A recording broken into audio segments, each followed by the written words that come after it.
Exam से 20 दिन पहले एक नोटिस आता है कि साहब आपका जो है CBT 2 भी होने वाला है। तो मैं सबसे पहले तो आप लोगों से रिक्वेस्ट करूंगा कि प्लीज कंप्लीट वीडियो देखना। इस वीडियो को देखने के बाद आपको इस वैकेंसी के फ्यूचर के बारे में पता चल जाएगा कि इस वैकेंसी में होने वाला क्या है और क्या चीजें आपके सामने आएंगी। मैं आप लोगों से हाथ जोड़कर रिक्वेस्ट कर रहा हूं कि आप लोग कंप्लीट वीडियो देखना, क्योंकि आप लोग अगर इस टाइम पे गलत डिसीजन ले लेते हो तो आपके हाथ में जो नौकरी आने वाली थी वो नौकरी भी आपके हाथ से चली जाएगी। तो प्लीज इस टाइम पे बहुत अच्छे से आप लोगों को समझदारी के साथ सही डिसीजन लेना है, नहीं तो बहुत सारे स्टूडेंट्स अपनी जिंदगी खोने तैयार बैठे हैं, कुछ लोग प्राइवेट जॉब ज्वाइन करने को तैयार हैं। मतलब पूरी की पूरी ऐसी सिचुएशन हो रखी है। कल से जब से ये नोटिफिकेशन आया है, हाँ सच में इस नोटिफिकेशन ने पूरा का पूरा बदलाव कर दिया है। और ये तो बिल्कुल सही बात है कि भाई एग्जाम से 20 दिन पहले आप लोग ये बता रहे हो कि CBT 2 भी होगा, ये तो किसी भी तरह से उचित नहीं है। दूसरी चीज, मेडिकल स्टैंडर्ड जब आपने पहले देख लिए थे तो अब चेंजेस करने की क्या जरूरत थी। चलिए ये तो रही दूसरे पक्ष की बातें। दूसरा एक चीज और है कि प्रोटेस्ट चल रही है, ये सारी चीजें हो रही हैं। तो आज मैं इस वीडियो में आप लोगों को कंप्लीट इंफॉर्मेशन देता हूं कि क्या बातें हैं। सबसे पहले एक बार क्वेश्चंस पढ़ लेते हैं, इन क्वेश्चंस पे मैं बात करूंगा। सबसे पहले तो अब आगे की क्या प्लानिंग्स है, और उसके ज्यादा इंपॉर्टेंट है कि आगे टारगेट्स कंटिन्यू रहेंगे या नहीं रहेंगे। और तीसरी चीज, CBT 1 के बाद मैं आप लोगों को बता दूं, अभी भी स्टूडेंट 2 खेमों में बटे हुए हैं, और CBT के 1 के बाद तो पूरी तरीके से 2 खेमों में स्टूडेंट बट जाएंगे। समझ रहे हो इसका मतलब? देखो इस टाइम पे जिन लोगों की तैयारी नहीं थी ना, वो स्टूडेंट्स के लिए खुशी है, और वो लोग खुशी मना रहे हैं इस बात की। देखो मैं ना उन्हें बुरा बता रहा हूं ना आपको अच्छा बता रहा हूं। मैं कह रहा हूं कि वो इस चीज की खुशी, उन्हें इस चीज की खुशी नहीं है कि CBT 2 हो रहा है, बस उन्हें टाइम चाहिए था, तो वो उन्हें लग रहा है कि हाँ भाई मुझे टाइम मिल गया, तो वो खुश हैं। इसी तरीके से CBT 1 जिन लोगों का बहुत अच्छा हो जाएगा, वो लोग फिर CBT 2 की तैयारी में घुसेंगे। मतलब मैं आप लोगों को सीधा सीधा बता रहा हूं कि 2 खेमों में स्टूडेंट्स बढ़ जाएंगे। अब देखना, वही जो आप लोगों के साथी हैं वही आपके काट करनी शुरू कर देंगे। फिर अभी देखिए यहां पे क्या है। सबसे पहली बात है, CBT 1 की तैयारी में मन नहीं लग रहा है, सुसाइड करने का मन करता है, तैयारी छोड़ दूं क्या, प्राइवेट जॉब कर लूं क्या, कंपटीशन बढ़ गया है या कम हो गया है, इसके बारे में बात करनी है। CBT 2 नहीं होना चाहिए, बिल्कुल सही बात है, CBT 2 नहीं होना चाहिए। नोटिफिकेशन के बाद चेंजेस क्यों किए जा रहे हैं? CBT 1 के बेस पर सब कुछ होगा या CBT 2 के बेस पर? मैं बता रहा हूं अभी भी आप ये मान के चलिए कि पूरी अभी भी 50% पॉसिबिलिटी है कि CBT 1 के बेस पे भी सब कुछ डिसाइड हो सकता है, CBT 2 के बेस पे भी। क्यों?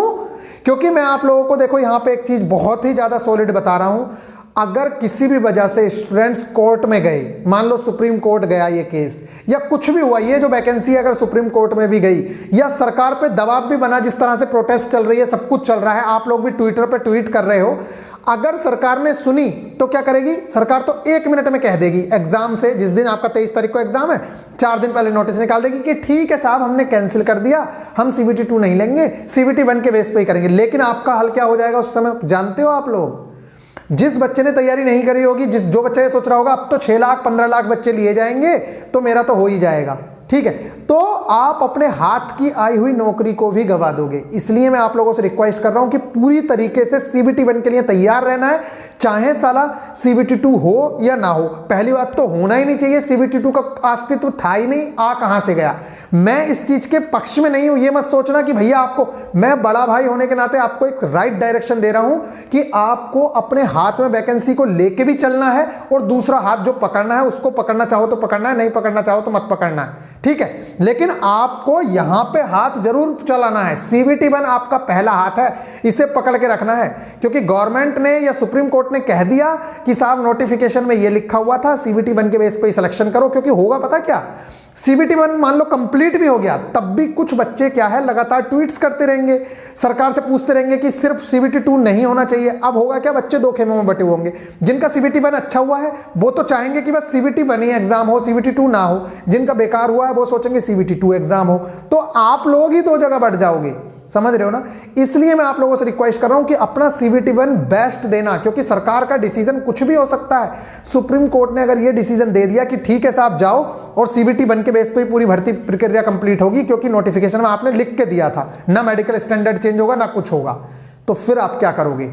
इसलिए आप लोगों को, मेरा तो मानना यह है कि भले ही कुछ भी करो लेकिन आपके हाथ से किताब नहीं छूटनी चाहिए। इस 23 तारीख तक आपके हाथ से किताब नहीं छूटनी चाहिए। बात आता सुसाइड करने का मन कर रहा है, सुसाइड किसी भी चीज का सॉल्यूशन नहीं है। ये सबसे बड़ी बेवकूफी वाली बातें हैं, क्योंकि सुसाइड करने से कुछ होना है नहीं। पता चला अभी सरकार ने कैंसिल कर दिया, आप अभी सुसाइड करके बैठ जाओगे।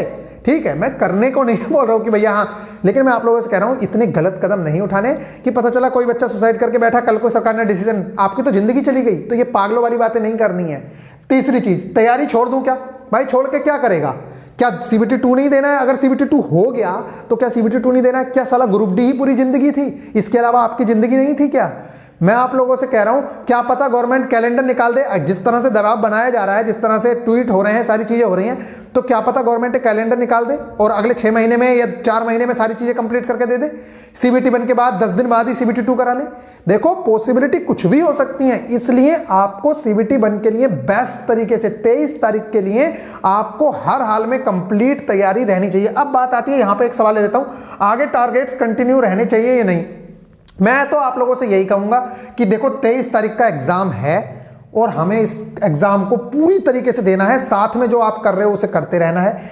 अब आप पे मैं छोड़ता हूं, आप लोग इवनिंग तक बता देना कि क्या टारगेट्स कंटिन्यू रखे जाएं या नहीं रखे जाएं। बच्चे कह रहे हैं कि मन नहीं लग रहा है तैयारी में। मैं भी इस चीज को समझता हूं कि यार, एक बच्चा जिसको लग रहा था कि अगले 2-4 महीने में, 6 महीने में जॉब मिल जाएगी, अब उसको लग रहा है कि 2 साल में भी जॉब नहीं मिलेगी, तो मन तो करेगा नहीं। लेकिन फिर वही बात आ जाती है कि हम कर क्या सकते हैं? जितना आप कर रहे हो वो आप कर ही रहे हो ना, तो दूसरा ऑप्शन जो हाथ में है उसको तो नहीं छोड़ा जा सकता। तो तैयारी तो करनी ही पड़ेगी, चाहे मरे हुए मन से करनी है चाहे कैसे, क्योंकि 23 को एग्जाम तो है ही है। ठीक है, CBT 2 चाहे साला हो या ना हो, आपके लिए 23 तारीख तो इंपॉर्टेंट है ही।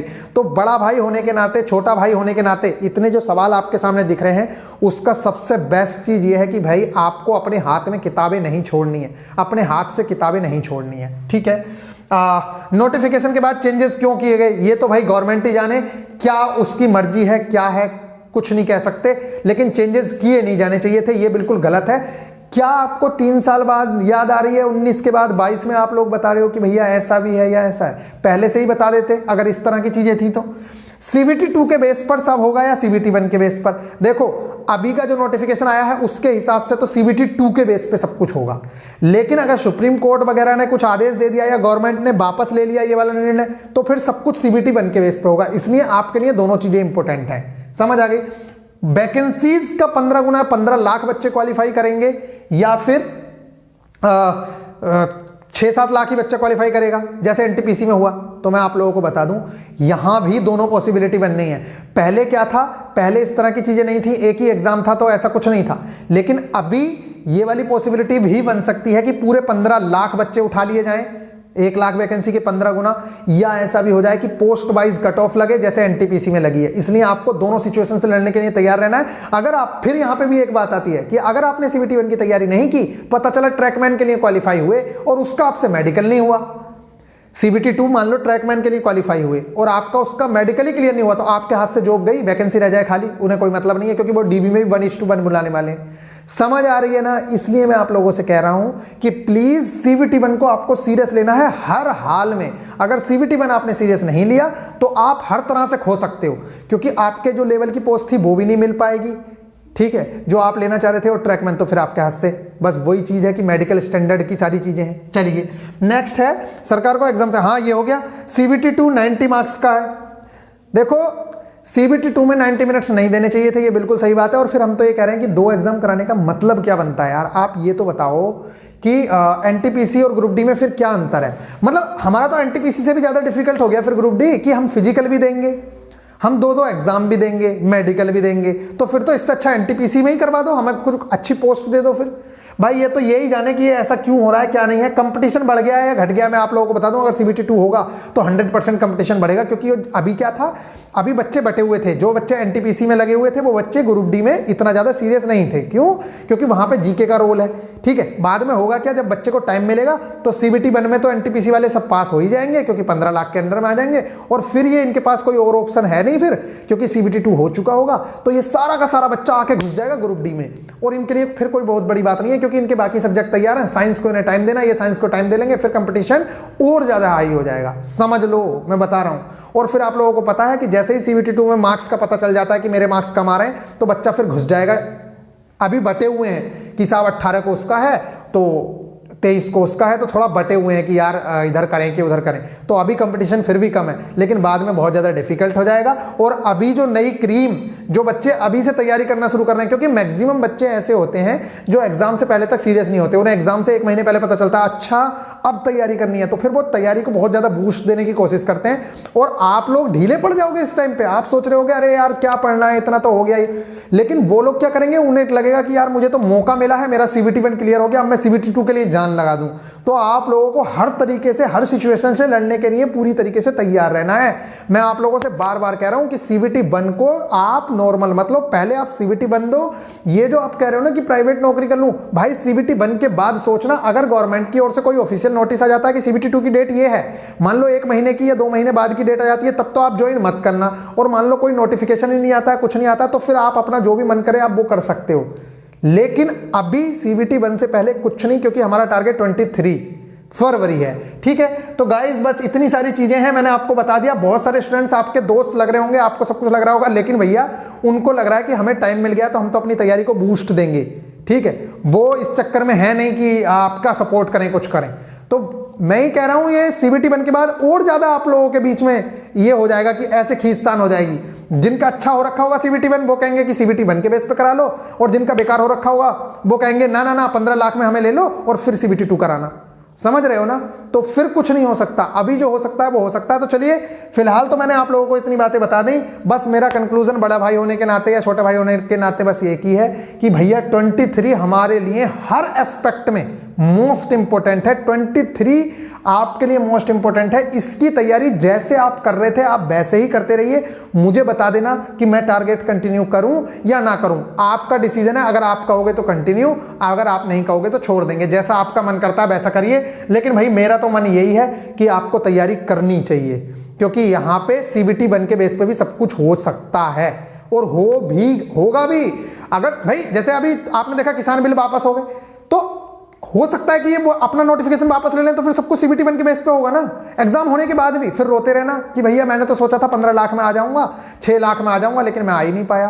तो बस ठीक है, चलिए मिलेंगे फिर नेक्स्ट वीडियो में। तब तक के लिए बाय, टेक केयर। अगर किसी की भी कोई क्वेरी है तो बताना, नीचे कमेंट करना, बात करेंगे। पूरा सपोर्ट है, टेंशन लेने की जरूरत नहीं है। और बाकी भैया आप लोगों को ही करना है, हाथ से किताब नहीं छूटनी चाहिए। बस मैं तो इतना ही कहूंगा आप लोगों को। एक फैमिली मेंबर होने के नाते मैं अपनी फैमिली में भी, अपने आप को भी बस यही समझा सकता हूं कि यार मेरे हाथ में ये है, और बाकी दूसरा तो जो आप कर रहे हो वो कर ही रहे हो। ठीक है, तो किताब से हाथ मत छोड़ना। बस हाथ जोड़ रहा हूं आप लोगों के सामने, क्योंकि आप लोगों ने कहा था कि मम्मी पापा इतनी सारी प्रॉब्लम्स हैं, सब कुछ है, तो भैया पूरी जान लगा दो इस एग्जाम के लिए भी, जिससे कि आप एक अच्छी पोस्ट ग्रैब कर सको। अदरवाइज आपके हाथ से पोस्ट भी निकल जाएगी।